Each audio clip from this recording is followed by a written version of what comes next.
Hello and welcome to another episode of Game Theory, the #1 DraftKings prep show in all of the land. I am your host, Monk, aka the Monkmatician, and in this very episode, we're going to be breaking down all 15 fights coming to you live this Saturday, May 7th, from UFC 274. No Vegas this week.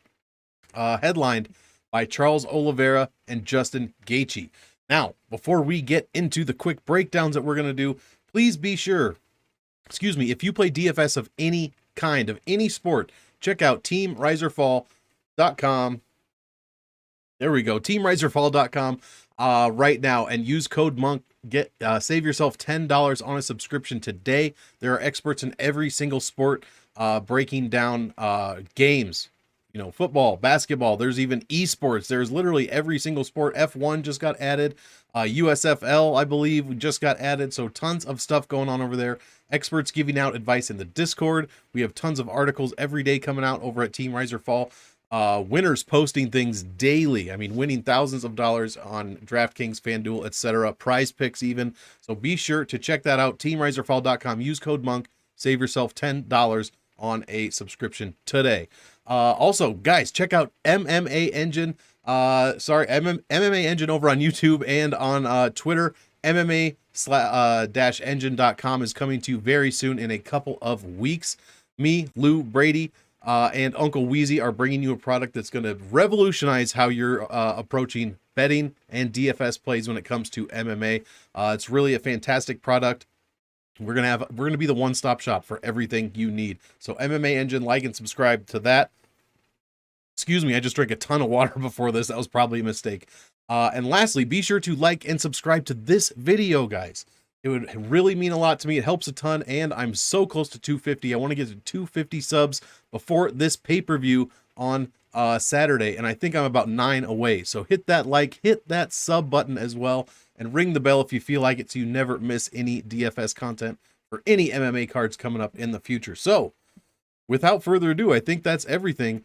Let's get right into the breakdowns, guys. I'll try to keep this quick. There are 15 fights, and I'm hoping to keep this around an hour, maybe a little bit less. So let's jump right into it. Excuse me. Andre Fialho going against Cameron VanCamp. This was just added.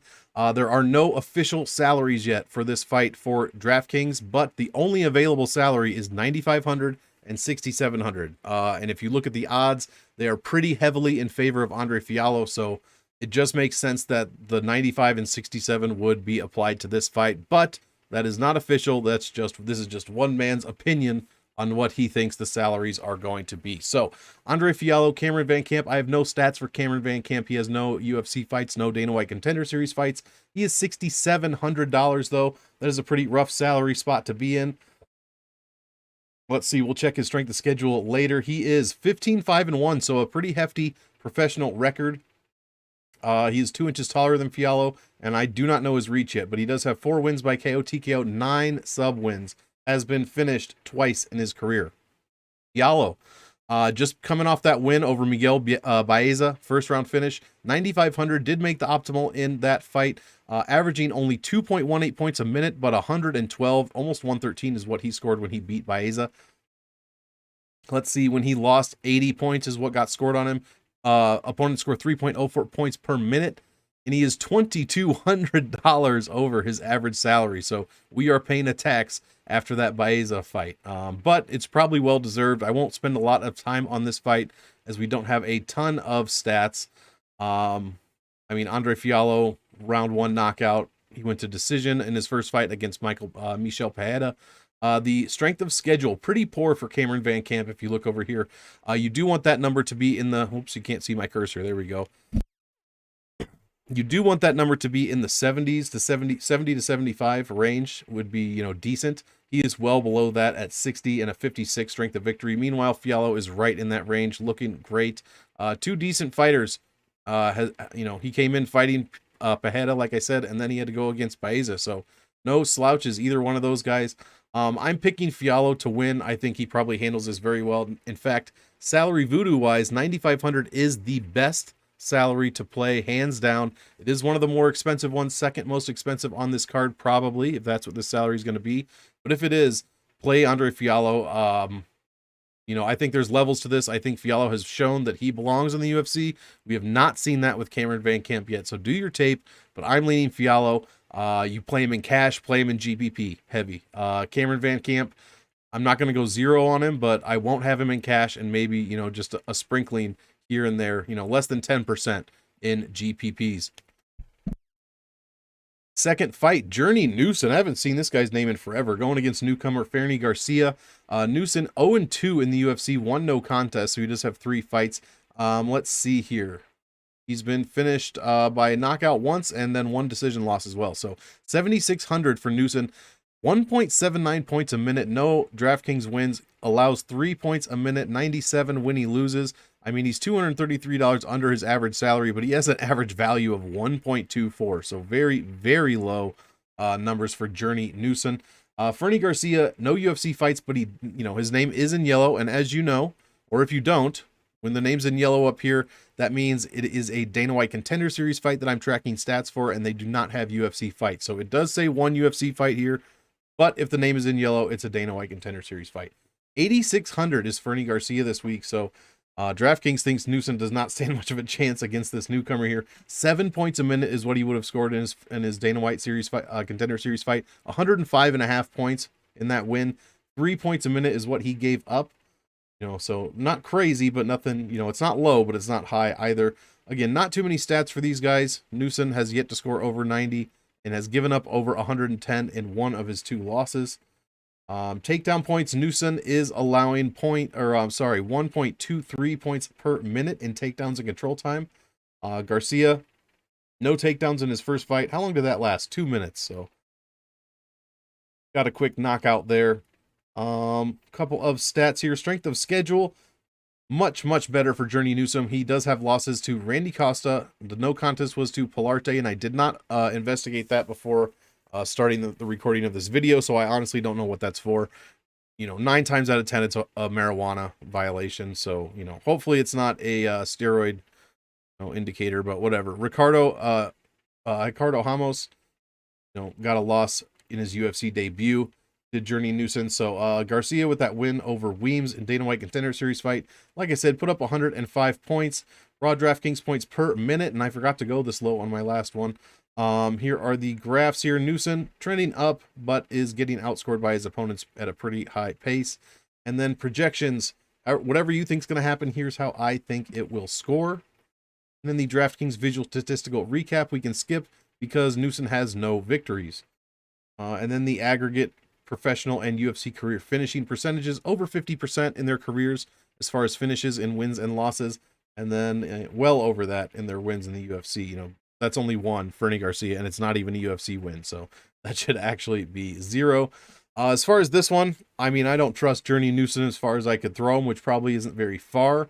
So 7,600, probably not going to get to much of that salary this week. Fernie Garcia, I'll probably be playing him. 8,600 is a good salary to play, easy to get to, not too expensive. You know, the pace he put on was incredible. The DraftKings points per win was great. Hopefully he can keep that going into the, you know, the start of his UFC career. So I'll be leaning Garcia. I'll pick him to win. But I'm probably going to have some of Newson in GPPs because this is a high variance fight. You know, one guy that has no wins in the UFC and another guy that has no UFC fights. So you really don't know what's going to happen. I mean, Newson could, you know, what if he catches him with a punch, blah, blah, blah. You know, crazier things have happened, especially in the past 2 weeks. So give me a little bit of Newson, but I'll be leaning pretty heavy Fernie Garcia for the win and hopefully for the early finish. Next fight, Lupita Godinez going against Ariane Carnelossi. Don't know why I can't read. 2-2 is Lupi Godinez in the UFC. She is $9,000 this week.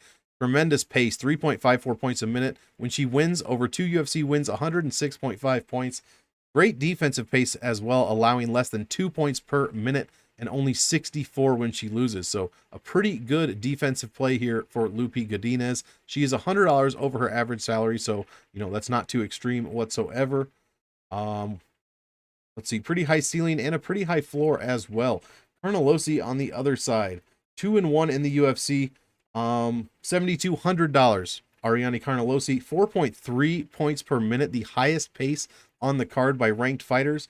Ranked meaning ranked in order on the fight card, not UFC rankings.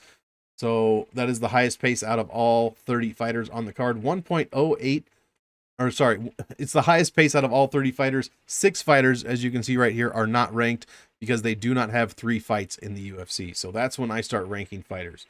So I know we just talked about Fernie's score of 7 point something. You're like, that's higher. Well, this is the highest ranked one. 4.3, 108.9 when she wins. So these women are scoring tons of points in their wins. Carnelossi, not very good defensive pace, 3.57 points a minute, but holding her opponents to only 83.77 when she loses. And she is $1,067 cheaper than her average salary. So if you're on the Carnelossi side, big value potential this week. Average value of 10 when she wins. Pretty fantastic numbers there. And also a great floor. The second and third floors for these two women respectively. Let's see here. Godinez scoring over 100 points, or sorry, over 110 in one of her wins, and same with Carnelossi. So again, some very high scoring opportunities here. But the only thing is both of these women are pretty defensively sound, at least for DraftKings for the most part. So that might cancel each other out. So something to be aware of. Definitely have to play some of both sides of this one probably, though, at least for the submission upside. And Carnelossi has 9 wins in her professional career by KO TKO. So pretty good numbers there. Godinez has fantastic striking defense, only gets hit with 2 strikes a minute, but she is getting outstruck as she does not even land 2 strikes a minute. Carnelossi getting outstruck by 1.3 strikes a minute, something insane like that. The strength of schedule are pretty comparable, but Godinez does take the edge on that one just barely. 2-2 in her last 5, or sorry, she's 3-2 in her last 5, 2-2 in the UFC, and 4-1 is Carnelossi, 2-1 since joining the UFC. Those are the histories there. And the raw DraftKings points per minute graphs, Godinez and Carnelossi well above their opponents and trending up. You love to see that. Here are my projections, and as you can see, they do tend to cancel each other out according to my projections. So we are under 90 for decision, but that's pretty good as far as strawweight decision numbers go.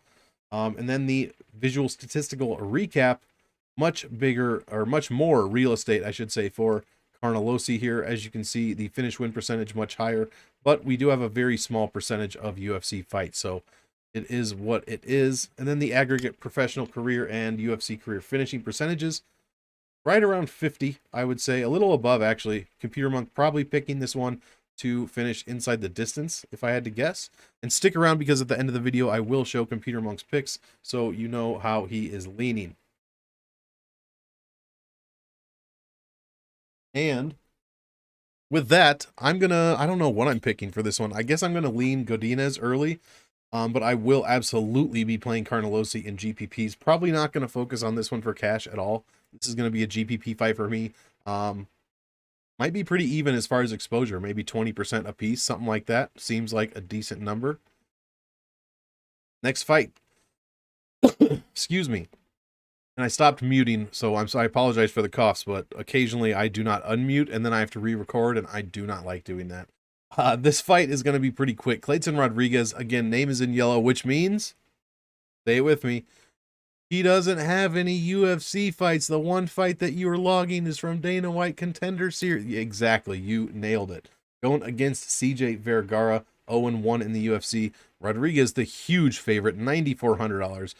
In that DWCS fight, 2.5 points per minute, 68 in the win. Not very good, but a fantastic defensive pace, allowing only 1.5 points per minute. Vergara in his one loss, 3.19 points a minute. His pace, outscoring his opponent by 0.56 points a minute, but allowing less than 70 when he lost. So not a bunch of offense from Cledson in his 15 minutes, and not a bunch of offense allowed from Vergara in his 15 minutes. So this might cancel each other out. 5-round decision, maybe 3-round decision, maybe. But Cledson could also come out here and absolutely finish Vergara pretty quickly. Not too many stats as far as this one. Both guys giving up takedowns at a pretty tremendous rate, 0.67 points a minute for Rodrigues and 0.33 for Vergara. Scoring no points offensively. And there are some quick stats. Vergara controlling 86% of the grappling time that took place in his fight. Plates in 5-0 his last 5. 4-1 is CJ Vergara, losing his UFC debut against Ode Osborne. Rodrigues fought Curatolo in the contender series fight. Yeah, I mean, Vergara scoring 47 points in a loss, so that is a pretty good number there. Raw DraftKings points per minute, only one fight apiece, so that doesn't matter. Here are my projections. As you can tell, or as you could have guessed from their numbers, pretty low projections with Vergara scoring just a bit more than Rodrigues if it goes to decision. And then the visual statistical recap, which is meaningless because Vergara will not show up as he has no wins. And then the aggregate professional career finishing percentage, very high in wins, but in losses, they are both tough to finish. That is over 4 losses, only being finished in one of them. That was Vergara by sub. So gosh, I don't trust either of these guys for cash. I don't trust Vergara whatsoever. But again, he's going against a UFC newcomer, high variance possibilities here, and 9,400 for a guy that hasn't even set foot in a UFC octagon seems crazy, especially one that scored only not even 70 points in his Dana White Contender Series fight, 2.5 points a minute. Give me Rodrigues for the win, but I am not confident. I'm not confident I'm going to be playing a ton of this. I like, the potential of Andre Fialho at 9,500. We'll see later who's 9,300. Maybe I'll like them more. But as of now, Rodrigues might be a fade for me, playing only a few percentages of him. Vergara, I'm not too interested in. Again, maybe less than 10% in big GPPs, 150s, stuff like that. Tracy Cortez, next fight, going against the undefeated Melissa Gatto with 2 draws, 8-0-2, Gatto is. We'll start with her, 7,500. She has made the optimal lineup in 1 of her 2 UFC fights. Tremendous pace, 4.01 points a minute, 99 when she wins. Allowing 3.13 a minute. She is $650 less than her average salary this week. So fantastic value possibilities here. 12.16 average value. I mean, the numbers are ridiculous for Melissa Gatto. And this is a women's flyweight fight. That is the best statistical weight class when it comes to making the optimal lineup. As someone from the weight class makes it 55.77% of the time that they fight. That is the best percentage out of any weight class since January 1st, 2021. Tracy Cortez, her opponent, $8,700, scoring just under what Gatto scores, for 3.99 points per minute.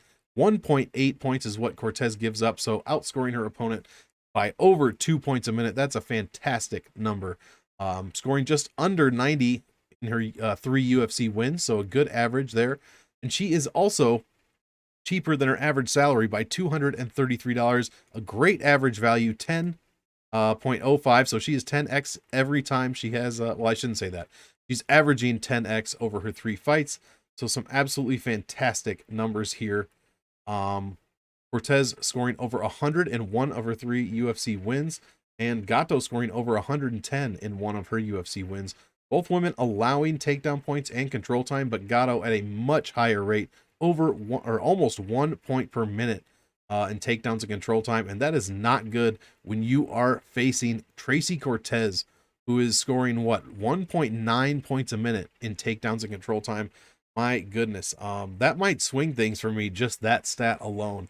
I was kind of leaning Gatto, but she is allowing a ton of control time, and Tracy Cortez seems to be, I mean, for lack of a better word, kind of a beast on the ground, to be quite honest. Let's take a look at some defense. Her takedown, both these women's takedown defense, 85.71%. I assume they've stuffed 6 of 7 takedowns, if I had to guess off the top of my head. Cortez landing 5 of 6 takedowns, not 6 of 7. 2.67 takedowns per 15 minute is what Cortez lands, compared to 0.72 is what Gatto is landing over here. So also Cortez landing 3.67 points per minute. So if she can avoid some of the striking from Gatto and land a couple takedowns, I think this is Cortez's fight the whole way. The strength of schedule is not too close. Cortez has it by a few points. It's still not in that 70 range though, so not ideal. Gatto beating Sijara Eubanks and Leonardo. Cortez beating Melo, Egger, and Kish. And pretty convincingly in all 3 fights, to be honest. And Gatto's fights were pretty convincing as well, according to the stats. Here are the DraftKings points per minute, with both women well above their opponents and trending up. Here are my projections. Very, very close. So, whatever you think is going to happen, here's how I think it will score.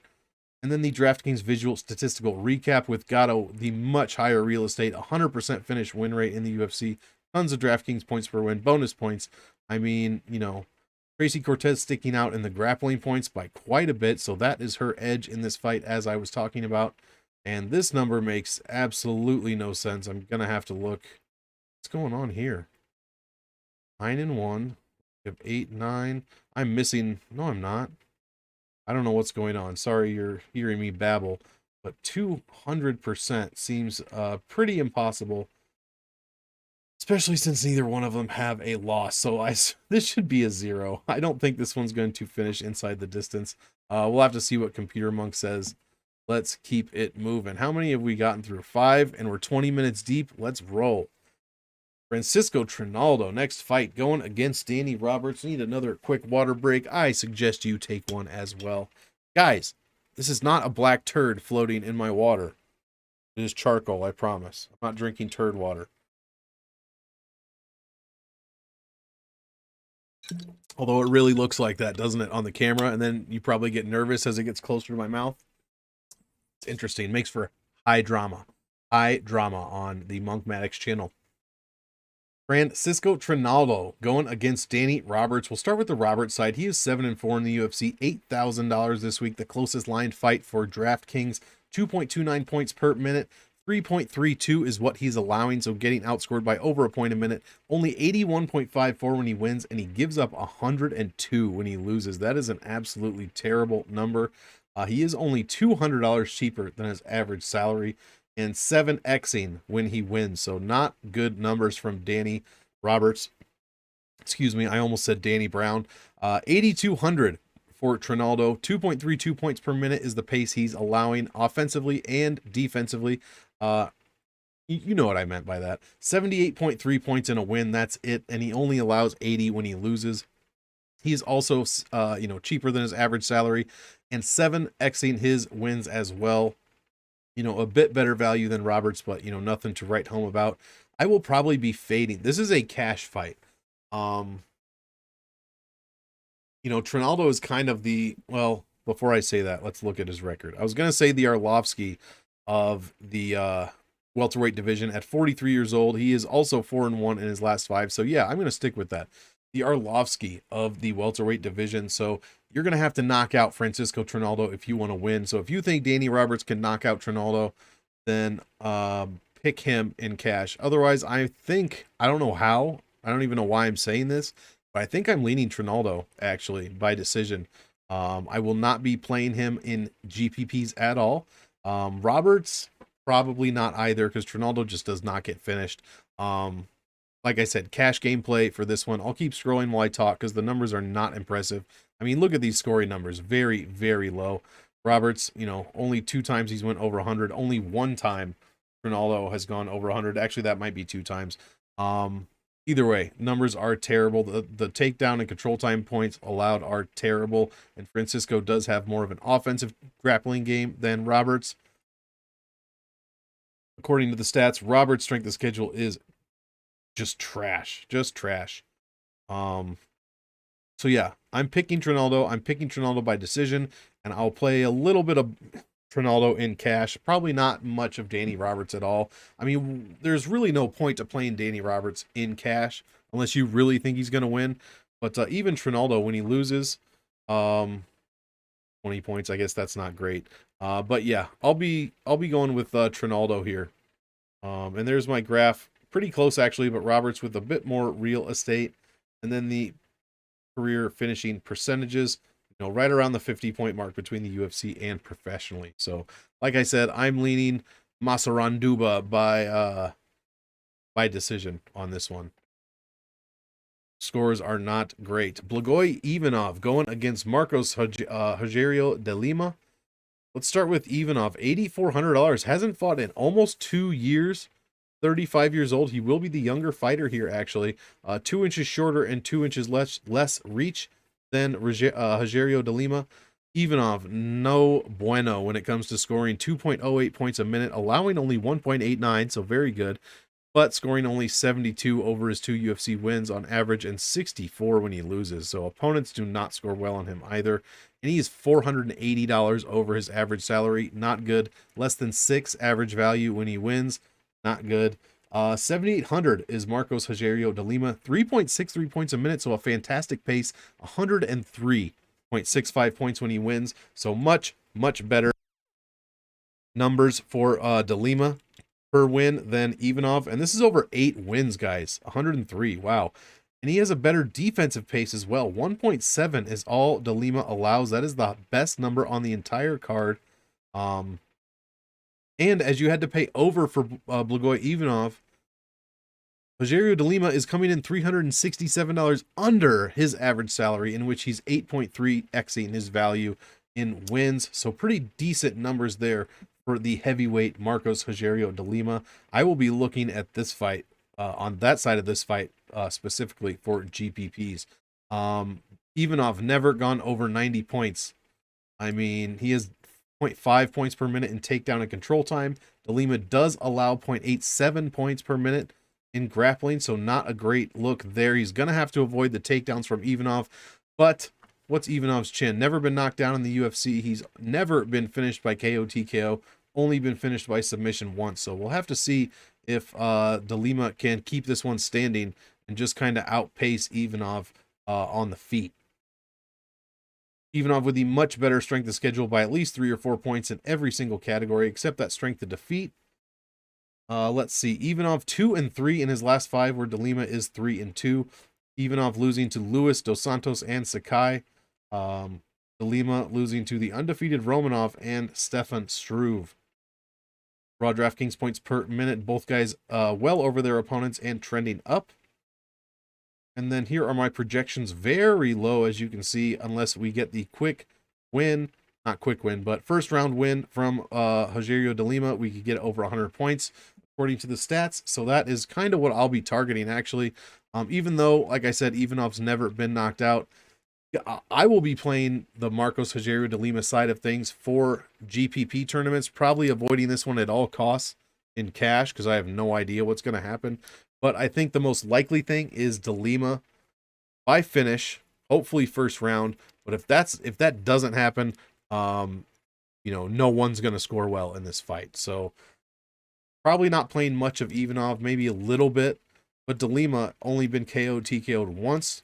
Has been subbed 5 times, though. And Ivanov has 6 submission wins. So maybe not so fast on the, Ivanov might be a little sneaky little play here, actually, this week. Who's more expensive? Ivanov at 8,400. Wow. This is an interesting fight. I'll definitely have de Lima for the early knockout potential. But what did he score against the Crochet boss in a decision? 81. So yeah, I'll keep exposures pretty low on this one. I'm just babbling at this point. Tons of finishes though for these guys in wins and losses. So maybe I'll keep exposure about average for a heavyweight, 25%. No more than that for each one, what I would say. Next fight. Brandon Royval going against Matt Danger Schnell. Matt Schnell, $6,900 this week, 5-4 in the UFC, 2.09 points a minute, 72.5 when he wins. Matt Schnell is rarely scoring any, substantial DraftKings points with only, let's see here, 2 of his 5 wins scoring over 90 and just 1 scoring over 100. Meanwhile, he's giving up 2.79 points per minute, which isn't a lot, but he's allowing 109 points per loss over 4 losses, which means he's out here getting finished. And in his case, getting knocked out / TKO'd. So 3 of his 4 losses, the opponents have scored over 110 points. So let's look at Brandon Royval. 2.85 points a minute average pace, only 88 when he wins, not great. Both these guys just want their opponents to score as many points as possible. Royval getting outscored by almost 2 points a minute, and his opponents, when they lose, they leave the octagon with 109.18 points, which is more than what Matt Schnell gives up. So I don't even know what to do here. Royval, $1,600 over his average salary, while Schnell is $778 under. I don't know what to do here, man. This is a GPP fight for sure. Not playing either one in cash. I'm definitely going to be playing some of Royval, but I'll keep the exposures probably under 30%. I mean, This seems crazy. Matt Schnell cannot play 0% of him because Royval could get knocked out at any time. You saw what happened with Feely and Joe Anderson Brito. Well, these are the exact same salaries this week, and the exact same thing could happen. Now, I'm probably going to pick Royval to win. I'm not confident in that. I'm not confident in the Schnell side at all, but when these guys win, they usually finish, and when they lose, they get finished. Strength of schedule is a few points better for Royval, but both guys a little bit better than I would have expected. Royval 3-2 in the both guys actually 3-2 in the UFC. Schnell losing to Bontarine and Royval beating Bontarine. Well, that depends on who you ask. I thought he lost, but it is what it is. And both guys losing to Alejandra Pantoja as well. Here are some DraftKings graphs. Both guys above their opponent. That's not true. Schnell is below, both guys below their opponents actually, and trending down. So, yikes. Here are my projections. Pretty low, as you would expect. Royval with the much better graph, especially as far as finishing in UFC. And then the career finishing percentages here. Tons, 5 out of 6 losses in the UFC have been finishes. Guys, someone's going to finish this fight. If this goes the distance, I guess I wouldn't be that surprised, but I don't think this one is going the distance. You got to play both sides, but I'm not going crazy on either side. Royval, I might have 25%, maybe a little less. I don't know. Schnell, 15-20%, maybe, if I'm even that high on him. So keep it low. I'm not playing this one in cash whatsoever. Very high variance. Someone could easily get finished. Next fight, Macy Chiasson. And guys, before we break this one down, thanks for sticking with me. Be sure to hit that like and subscribe to the channel. Get me to that 250 before this pay-per-view. Oh, that would just be too sweet. Too sweet. Macy Chiasson going against Norma Dumont. This one is women's featherweight, 145. Let's see, where am I here? Norma Dumont, $9,100 this week. So again, another high salaried fighter that does not score a lot of points. 2.63 points a minute is her pace, and 78 when she wins. She's given up points like a sieve in her one loss, in her UFC career. Sorry, I just had a brain fart, complete blackout. 2 points a minute is her pace, very good, but she got finished in her one loss. 118 points is what she gave up. Chiasson giving up, 3.89 is what she scores. 101.5 over on average over her 5 wins for Chiasson. Very, very good. And check this out. She is $1,700 lower than her average, while Dumont is $1,500 over her average. So these women have completely flipped the script since her last fight. I mean, this might be a cash game play here. Could be a cash game play. I don't know what side I'm going to be on. I'm going to have to do more fight tape on this one. Computer Monk picking Macy Chiasson, but just barely. 50.12% to 49.88%. So this one is probably the closest line fight according to Computer Monk. Excuse me. When Chiasson wins in her 5 wins, 4 of them over 100, 2 of them over 110. Dumont has only scored over 90 once. So Chiasson maybe is the play here. At 7,100, she might be the one to roster a bit more. I'm probably going to lean Dumont just because, this one is at featherweight. But give me a little bit of both. This is probably a cash game play, like I said. Chiasson's schedule, or strength of schedule, is terrible. Under 60, my goodness. Meanwhile, Dumont almost, about 65 across the board. Chiasson 3-2 in her last 5, with Dumont 3-1 in the UFC. Let's see here. Has she ever fought at 145 before, Chiasson? I don't know if it's before, but definitely not in her last 5. So that could be an interesting little wrinkle. Here are my projections, and then the visual statistical recap. Bit more real estate for Chiasson, obviously, with Dumont having never finished a UFC fight. She's missing a large chunk of her graph there. And then the aggregate professional and UFC career finishing percentages, well under 50% in wins, and 2/3 of their losses across the board have been finishes. So this one's going to be about 50-50 as far as whether it's going to finish or not. according to Computer Monk. I don't know what to do here. I guess, man. Dumont has been finished once in her career. Chiasson only 2 finishes. This is gonna, yeah, I'm not playing this one for GPP probably. If I do, it'll be less than 10%, I would imagine, for either side. A bit more for Chiasson though, as her scoring potential is very much higher than Dumont's scoring potential. So I'd play a little bit more of her in cash as well, just for the scoring potential. Dumont has not shown that she can score, 80, 90, 100 points ever. Randy Rude Boy Brown going against Chaos Williams. I'm very excited for this fight. Welterweight fight, 7,900 for Randy Brown. It's been a little over 6 months since we saw him. Who'd he beat up? Jared Gooden, that's right, finished him. Or no, it was a decision. Pretty, decently good performance from Rude Boy in that fight. 2.87 points per minute. 84 is what he scores on average per win over 8 UFC wins. His defense is a little suspect.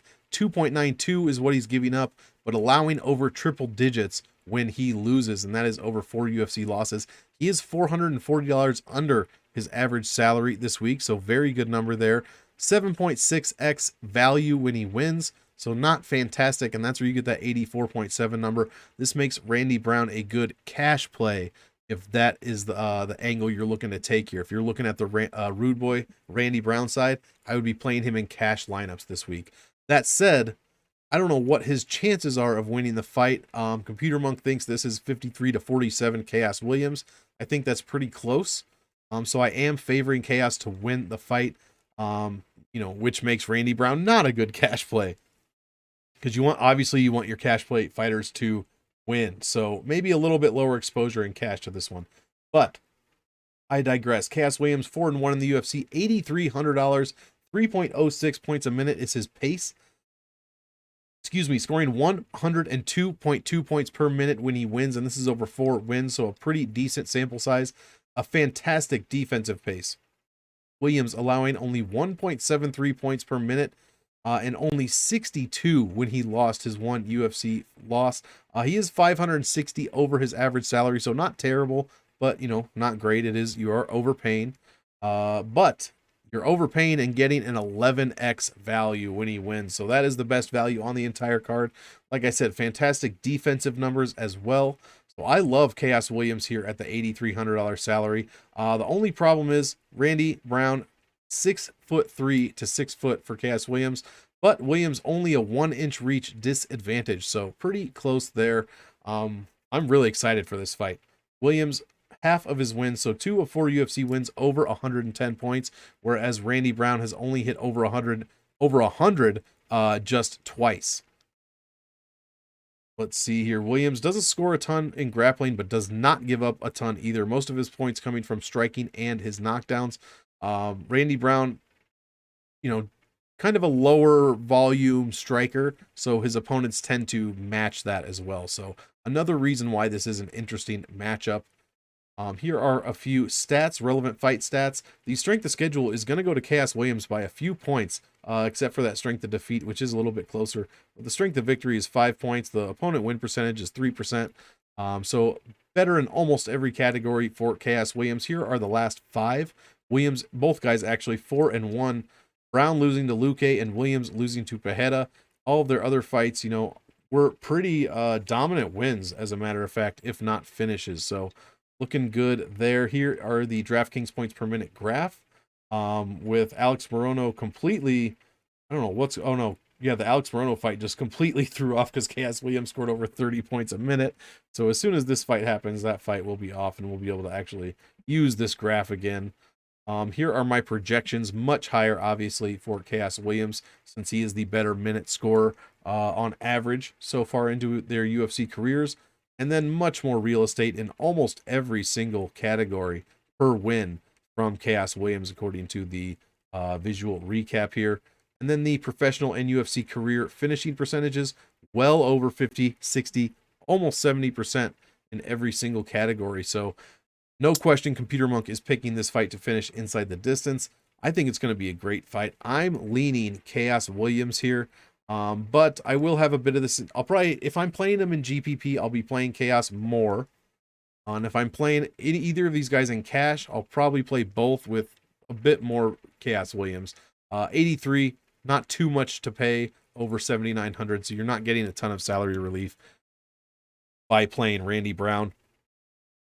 Chaos Williams never been finished. That said, Randy Brown could easily outpoint him in this fight, and that's where the cash side of things comes in. So keep your exposures, average, and you'll be okay. Let's see here. Last 5 fights, guys. We're at 40 minutes. We'll try to keep this at an hour. Donald Cerrone. I am just dying of thirst, so please bear with me.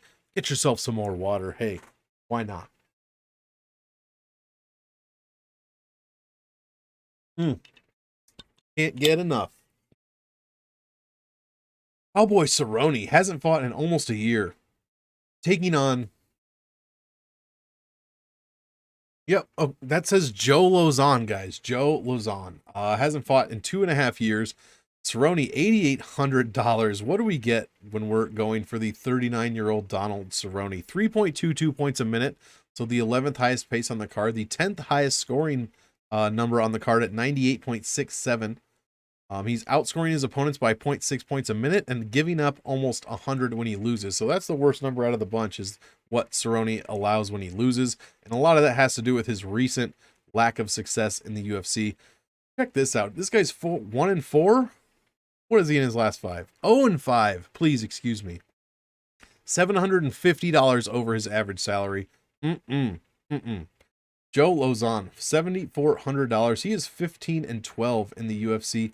2.94 points a minute, 100 when he wins. So that is a pretty good number. But he's getting outscored by 0.64 points a minute and giving up 97 when he loses. So both these guys basically giving up 100, scoring 100. But I have a feeling a lot of those numbers, those numbers used to be higher until their last few fights of their career has probably brought them down a bit. That's the feeling that I get.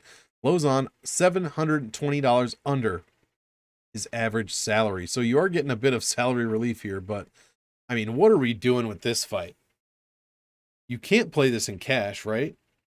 Is Cerrone guaranteed to win? Definitely not. I just read you that the guy's 0-5 in his last 5 fights. Now, Joe Lauzon hasn't fought in 2.5 years, and I believe is what, 2-3 in his last 5. So you can't say that Cerrone is just going to come out here and win.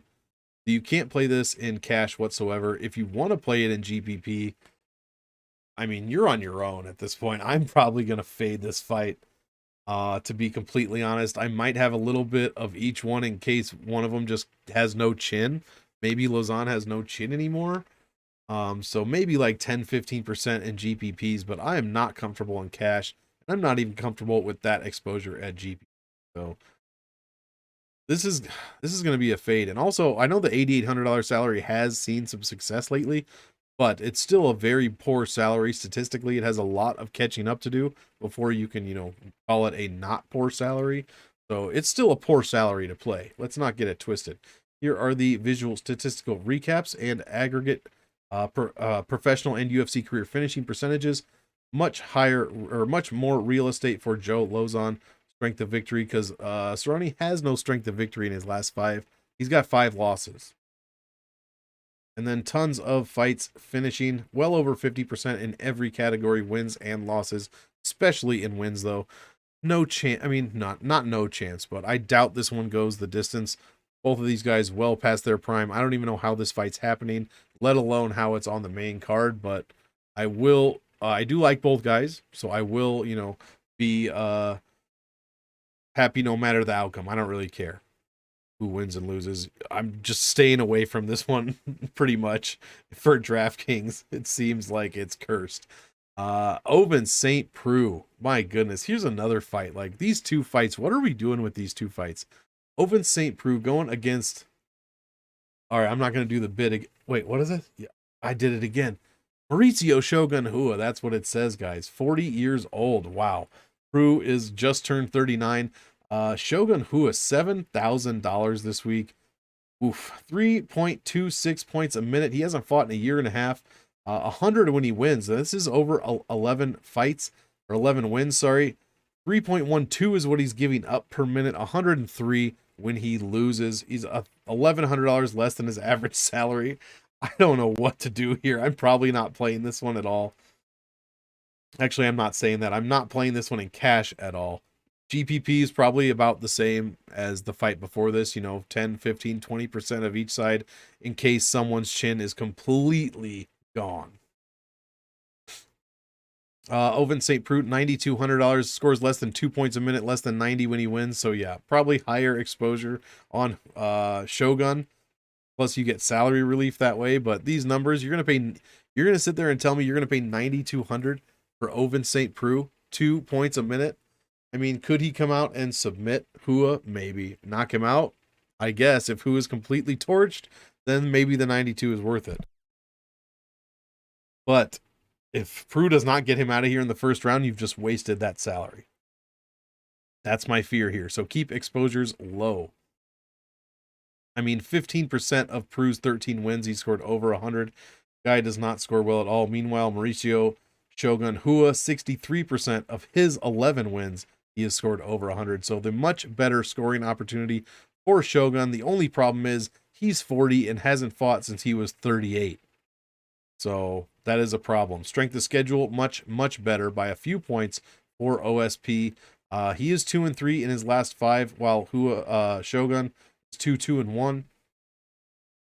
I mean, I just don't. How did we even get this fight? I didn't even know Shogun was still in the UFC, to be completely honest. Not that he, he's a legend, but I haven't seen him in so long. And all of a sudden he's fighting OSP. Both guys getting outscored. Well, not technically. Shogun is outscoring his opponents, but both guys trending down. And here are my projections. A little bit higher for Shogun, as you would expect. The visual recap, pretty similar with Preux outscoring in a few of the categories and Shogun outscoring in the remaining categories. DraftKings points per win, distance striking, grappling, and average value per win. Here are the aggregate UFC and professional career finishing percentages, well over 50% again in every category. Peter Monk says, does this go the distance? No, sir. I don't know what. I mean, who am I picking to win this fight? Who knows, dude? I mean, I guess I'm leaning OSP. I guess. But am I happy about it? No. This is either going to be an OSP. Like, this is going to be, Mauricio is clearly washed and OSP gets a very simple first round win. Or Shogun is not washed and this one goes to decision. Or Preux is washed and this also goes to decision. So I'll be playing this in I don't know what I'm gonna do. I don't even know what advice is good in this situation. Preux is too expensive for cash, and he doesn't score very well. You could play him in a little bit of GPPs, but I don't trust him to play him in more than 15%. Shogun, you play in GPPs because the salary is so low that even a 10x, 12x at 8,400, something like that, could get you on the optimal lineup. And you probably avoid cash with Shogun. So I guess that's how I'm going to play it. It is, Sunday night / Monday morning. It is 3 o'clock in the morning on Monday while I'm recording this. So still very early in the week. But that's kind of how I see it. All right, guys. Co-main event. Michael Chandler going against Tony Ferguson. Haven't seen Tony Ferguson in almost a calendar year. He is the cheapest fighter on the card. 6,600. 15-4 in the UFC. Not a great score per minute. 2.59 points. But when he wins, 95.24. So that is decent there. He is almost $2,000 under his average salary. $1,914 under. 9.4x average value and 15 wins. I mean, he's getting outscored, but when he loses, he's only giving up 86.81 points. That said, we might be seeing Kukui past his prime here. That is the issue. We haven't seen him fight in a year. Let me kind of scroll down a little bit. He's dropped 3 in a row, guys. Gaethje, the champ, and then Beneil Dariush. So no scrubs whatsoever. It's just like TLC. Tony Ferguson didn't want no scrubs, and he didn't get no scrubs. Those guys are killers. So, but that's beside the point. He has dropped 3 in a row. He's 38 years old also. That's the other thing. I want to see him win as much as the next guy. I just don't know if Chandler, you saw him against Gaethje. This dude is like Gaethje 2 for the most part. So, I don't mean like Gaethje 2.0. I mean, like, he shows Gaethje tendencies, you know what I mean? So I'm kind of frightened for Tony Ferguson. I don't think I'm going to be playing him at all. 6,600 is a rough salary to get to. Meanwhile, I'm not going to be playing Michael Chandler in GPPs either. 9,600 is the worst salary you can play. And I don't care what you guys say. Alexander Romanov did not make the optimal lineup last week. He was the 7th highest scorer on the card.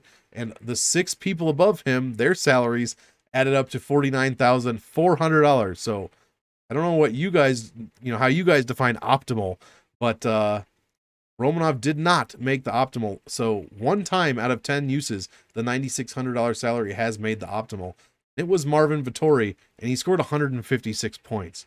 So I'm going to be passing on GPPs for this one altogether. If I am playing it, it will be Tony Ferguson. Maybe I'll have 10% Chandler, you know what I mean? Chandler does score 3.78 points a minute, 107 when he won in his one UFC win. He gives up 101 points when he loses and 4.61 points a minute. And he's $2,100 over his average salary. So it's going to be real tough for me to get to Michael Chandler this week. Real tough.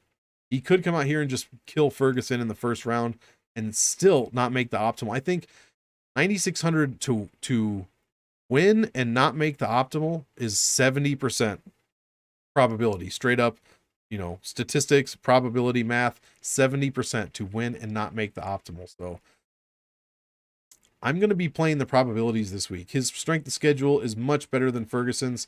You guys know the deal. Ferguson is, I just don't know if he's going to be as durable as he was 2 years ago. That is my main concern. So that's the only reason I'll play 10 to 20% Chandler. Ferguson I'll have in cash line or in GPP lineups for sure. I'll probably be playing neither of these guys in cash. Just no reason to. The finish rates are astronomical in wins, well over 75%, and losses just under 50 for the most part. I'm picking Chandler to win, but I'm playing more Ferguson in GPPs. That is for sure. And I'm not going to be highly exposed to this fight at all. I'm just going to, enjoy the violence or the potential violence. All right, guys, co-main event. Hit that like, hit that subscribe button. Let's go, baby. Rose Namajunas going against Carla Esparza. This is a rematch, I do believe. Now I'm going to be an idiot. Now I have to check. Guys. I'm sorry. Bear with me. Actually, I'm not going to check. That requires me typing. I'm not doing that. I'm pretty sure they fought before. And I'm so stupid for not knowing that. Anyways, Rose Namajunas, either way, it was, more than 5 fights ago, so who even cares, right? $8,900, Rose Namajunas. She has made the optimal lineup in both of her fights since 1/1/21 when I've been calculating optimals and whatnot. 2 out of 2 times. She puts on a fantastic pace, 3.1 points a minute, 97.5 points when she wins, outscoring her opponents by 0.5 point per minute, and they score her opponents 95 points when she loses. So she is only 625 over her average salary, so that is not too expensive. She is almost 10xing her salary in her 9 UFC wins, 9.77 average value, which is just below, above the average value of Carla Esparza, who this week, coming in $540 under her average salary, has also made the optimal lineup in her one fight since January 1st of last year. Even better pace than Namajunas, 3.75 points a minute, scoring 96 when she wins, and outscoring her opponents by 1.26 points per minute, you guys, allowing 96 points when she loses. So very similar to Namajunas, but about 0.5 point difference as far as that pace goes. But both of them basically 10xing their salary in each of their 9 wins. Fantastic scoring opportunities here. I love this fight for cash. Absolutely love it. A little bit less for GPPs, but both of them still score almost 96 points per win. And this fight is a 5-round fight. If it goes the distance, there could be a ton of striking in this fight. And also, let's not forget, dude, Carla Esparza scoring what, 1.7 points, basically 1.69 points, something like 1.6777, 1.77 points per minute in takedowns and control time, while Rose Namajunas is giving up 0.63 points a minute in grappling. So something to pay attention to there. But Rose, she is a striking machine, and she has power for the strawweight division. I don't have to tell you guys this. Strength of schedule is going to lean Namajunas with the opponent win percentage over 80% for Carla Esparza. That is very high. Namajunas almost at 79. And then the strength of victory for Namajunas is at 81. So fantastic numbers for both of these women.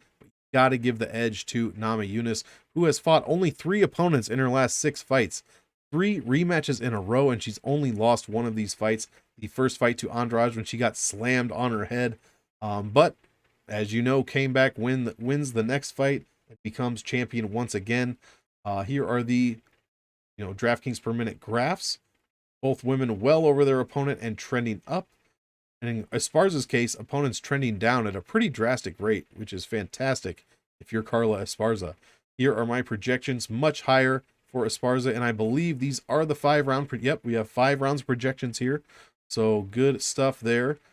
And then the DraftKings visual statistical recap and aggregate professional career finishing percentages. Much more real estate for Namajunas, but Esparza sticking out. The all-important grappling points per win category. Fantastic for Esparza. If you're going to be losing in the other categories, that's the one you want to be leading in.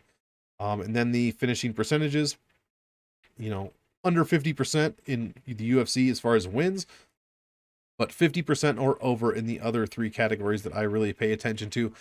Probably not playing a ton of this one in GPPs. If I was, I would focus on the Esparza side. Because she's much, much cheaper and has the same, if not better, scoring potential than Rose Namajunas, at least per minute. I mean, 0.65 is a huge difference. But can she put those points on Rose Namajunas? That's the issue. For cash, man, you could really play either side of this one for cash. I'm thinking Namajunas wins this fight. I mean, you'd be a fool to pick against her. Not a fool, but I just haven't seen enough evidence for her opponents for me to be picking against Namajunas this week. So I will be picking Rose. Give me her in cash. Give me Esparza in GPPs, maybe a little bit in cash if I needed some salary relief on the cash side of things. So that's how I would look to play this one. But man, this is going to be a good fight. Guys, 15th fight of the night, and we are under an hour. I honestly cannot believe that I did that. Hopefully I'm still providing you with enough information, just doing it a little bit more efficiently. And for the last time, I promise, guys, thank you for joining me. Hit that like button, hit that subscribe, help me get to 250. And yeah, that's it. Check out the MMA engine, teamriserfall.com, and look for more videos coming out this week. I'm going to be putting out at least 3 or 4 more videos this week, hopefully in the next day or two. Every piece of content is coming out 1 day early this week because of the big pay-per-view and DraftKings releasing salaries early so I can get this shit going. So you guys can get your study in because there's a lot of tape to watch for 15 fights. Anyways, thanks again. Main event of the evening, Charles Oliveira going against Justin Gaethje. I am super excited for this one. I'm sure everyone watching this video is as equally excited. 8,500 for Oliveira, the champ at lightweight. 1 fight out of his last 2, he has made the optimal lineup.